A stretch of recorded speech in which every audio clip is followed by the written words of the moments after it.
this work done. All right. Anyways, let's go ahead and work on. Let's just go back to the same problem. Sorry, I wrote down a problem that was not an identity. You will always be given an identity, meaning the left side is always going to be equal to the right side. Okay? However, I will tell you guys what other types of problems you'll see after I do this.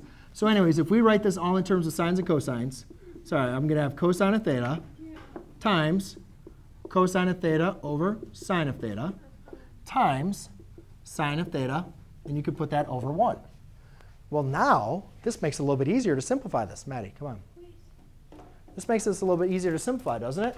The cosines divide to 1. The sines divide to 1. And we're basically left with 1 over 1 equals 1. And then once you have this verified, you actually don't need to write down on the side. But now, can we verify that the left side is now equal to the right side? Yes. Right? And you guys don't need to keep on writing down what it is on the right side. But what you guys can see, yeah. When I didn't write down what's on the right side, you took off equal signs.